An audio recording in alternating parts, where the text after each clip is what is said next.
অবশেষে ভারতের কাছে দেশ বিক্রি হয়ে গেল। ভারতের বর্ডার থেকে ৮ কিলোমিটার দূরত্বে কোনো সীমান্ত থেকে দেশের ভেতরে ১০ মাইল পর্যন্ত বিজিবির সম্পত্তি ঘোষণার পরামর্শ দিয়েছেন হাইকোর্ট। এখন শুধু ভারত না, কিন্তু বাংলাদেশের ওই সীমান্ত থেকে ভিতরে ১০ মাইল খালি রাখতে হবে। এই লোকগুলিকে কই পাঠাইবেন? এই লোকগুলিকে মানে কার স্বার্থ রক্ষা করবেন আপনি? আপনি যে বললেন এই যে সীমান্ত থেকে দেশের ভিতরে ১০ মাইল বিজিবি সম্পত্তি ঘোষণার পরামর্শ, আমার তো মনে হয় এটা দেখে, আপনার কথাটা দেখে মনে হচ্ছে এখানে ওই ভারতীয়রা থাকবে হয়তো। সীমান্ত রেখা থেকে বাংলাদেশের অভ্যন্তরে ১০ মাইল পর্যন্ত সীমান্ত এলাকা বর্ডার গার্ডের সম্পত্তি ঘোষণা করা। উক্ত ঘোষণার ২, ফলে ক্ষতিগ্রস্ত সব ব্যক্তিগত সম্পত্তির মালিকদের ক্ষতির পরিমাণ নির্ণয় করে সমমূল্যের সরকারি খাসজমি থেকে তাদের বরাদ্দ দেয়া। দেশের ভেতরে ১০ মাইল পর্যন্ত বিজিবির সম্পত্তি ঘোষণার পরামর্শ দিয়েছেন হাইকোর্ট। বাংলাদেশের সীমান্ত নিরাপত্তা কার্যকরীভাবে রক্ষা, আন্তঃরাষ্ট্র সীমান্ত অপরাধ শূন্যের কোটায় নামিয়ে আনতে এবং জাতীয় রাজস্ব আয় ফাঁকি প্রতিরোধ করতে এই পরামর্শ দেওয়া হয়েছে। আজ হাইকোর্টের একটি বেঞ্চ একটি মামলার ১১ পৃষ্ঠার রায়ে এই পরামর্শ দিয়েছেন। রায় সীমান্ত রেখা থেকে দেশের অভ্যন্তরে ১০ কিলোমিটার বা ১০ মাইল বিজিবির সম্পত্তি ঘোষণা করা, সীমান্ত রেখা থেকে ৮ কিলোমিটার জমি সম্পূর্ণ ফাঁকা ও সমান রাখা সহ সংসদকে ৪ পরামর্শ দিয়েছেন হাইকোর্ট। আজকে একটা খবর, সেটা হচ্ছে যে মানে আমি আমি দেখি পাই কিনা, সেটা হচ্ছে যে এই যে স্ক্রিনে দেখতে পাচ্ছেন, সীমান্ত থেকে দেশের ভিতরে ১০ মাইল বিজিবি সম্পত্তি ঘোষণার পরামর্শ। এটা হচ্ছে, এরা বলেছে যে বাংলাদেশের সীমান্ত নিরাপত্তা কার্যকরীভাবে রক্ষা, আন্তঃরাষ্ট্র সীমান্ত অপরাধ শূন্যের কোঠা নামিয়ে আনা এবং জাতীয় রাজস্ব আয় ফাঁকি প্রতিরোধ করতে সীমান্ত রেখা থেকে দেশের অভ্যন্তরে ১০ মাইল বিজিবি সম্পত্তি ঘোষণা করা এবং সীমান্ত রক্ষা থেকে ৮ কিলোমিটার জমি সম্পূর্ণ ফাঁকা এবং সমতল রাখা সহ সংসদকে পরামর্শ দিয়েছে হাইকোর্ট। এই জায়গাতে কোনো কথা হলো? সীমান্তের সঙ্গে লাগোয়া তো মানুষের ঘরবাড়ি আছে, ওই পাশে আছে, এই পাশে আছে।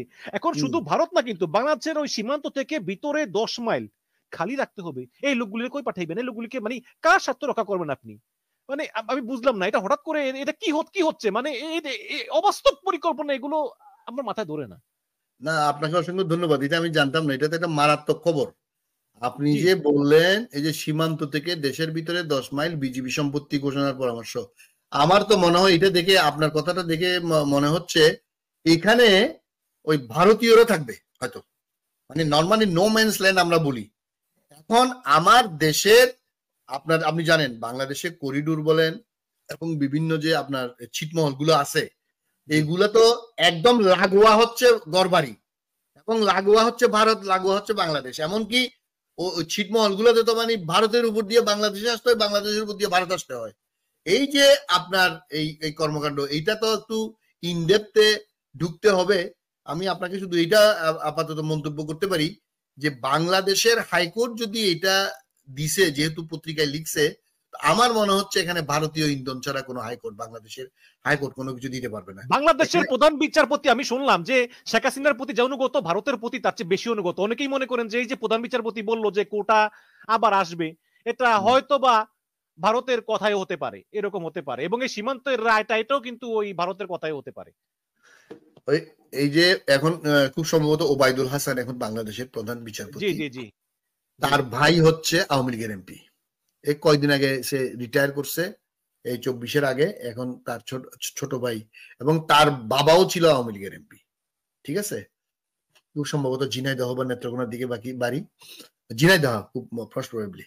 তো এরা হচ্ছে আপনার কোনো বিচারপতি না, এরা হচ্ছে আওয়ামী পতি, বাকশালপতি বা শপথবদ্ধ রাজনীতিবিদ। ওই যে এনাতরিন বলছিল না, আমরা এরা হচ্ছে মানে বাকশাল কায়েম করার জন্য বাংলাদেশে ওরা প্রতিশ্রুতিবদ্ধ, এবং এরপরে হবে ভারত।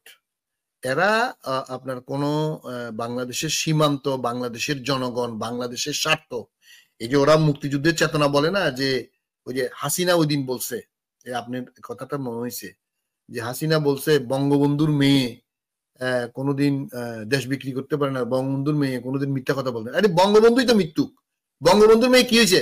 তোমার বাবা তো সবচেয়ে বড় মৃত্যুক।